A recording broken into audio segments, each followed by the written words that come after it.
Mapayapang umaga mga ka-farmers. So ngayon na araw ay magsasabog palay tayo sa ating area. Ito na yung area natin na nakahanda. Sinuyod natin yan kahapon. So ito mga ka-farmers, so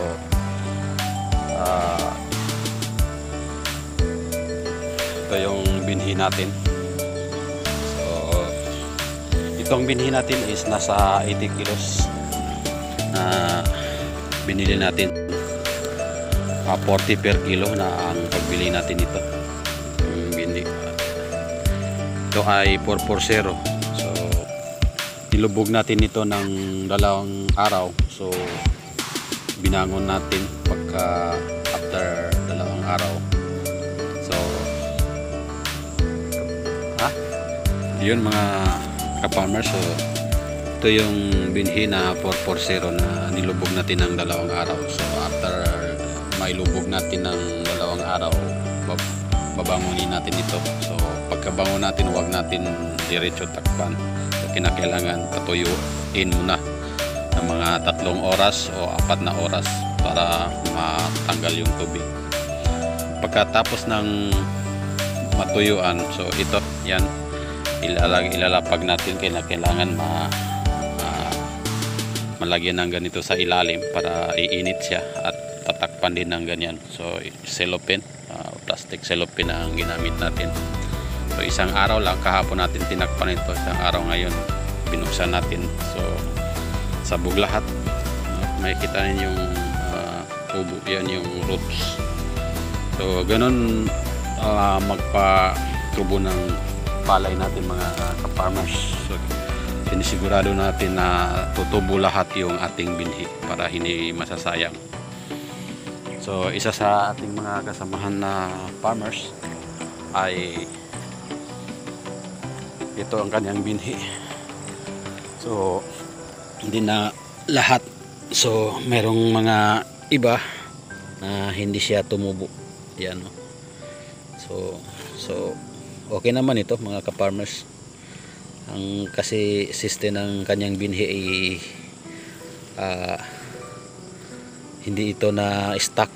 Kinakailangan kasi ang binhi ay kailangan pang i-stock na mga 2 buwan, 3 buwan bago magiging binhi. Ito kasi ay bagong harvest na palay. Ngayon din ng 1 buwan ng harvest. So 2 week lang ito pinatuyo at ito ginawang binhi ulit. So ito yung magiging epekto. Hindi lahat ay tutubo. So, okay naman ito mga ka-farmers. Medyo kapalanlab. Ito yung sa tabi natin farmers. So yun mga ka-farmers, ganun ang siste paano magpatubo ng sabog, paano magpatubo ng ating binhi sa gagamitin natin sabog palay sa ating area. So isa sa yung director natin, mag-i-spray na sila ng grass cutter.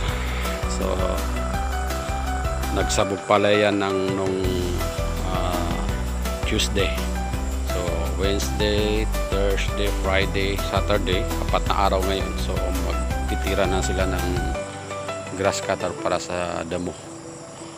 So sobrahi 1 hektar yung dyan is ayan yung nauna na binilag natin sa unang sinalanta ng daga nung maglalim ng tubig dito sa ating area. So yun yung mga katabi natin, nag-overtime na sila. Bukas yan magsabog palay. So hinahabol natin yung tubig na na-stock dito sa ating area kasi asa lang tayo sa ulan ang tubig natin dito. So kinakailangan mahahabol natin yung tubig na hindi tayo mauubusan ng tubig. Kaya overtime ang ating mga kasama na farmers dito sa ating bukid. So yun lang po, maraming salamat mga ka-farmers. Happy farming sa inyong lahat. Maraming salamat sa patuloy na pagsubaybay sa ating mga videos na ina-upload patungkol sa farming, no? At ito ay kapulutan ng guide sa inyo na mga farmers kung paano tayo mag farm ng maayos at ma-experience natin yung mga dapat at di dapat gawin pagdating sa bukid. Maraming salamat at magandang umaga.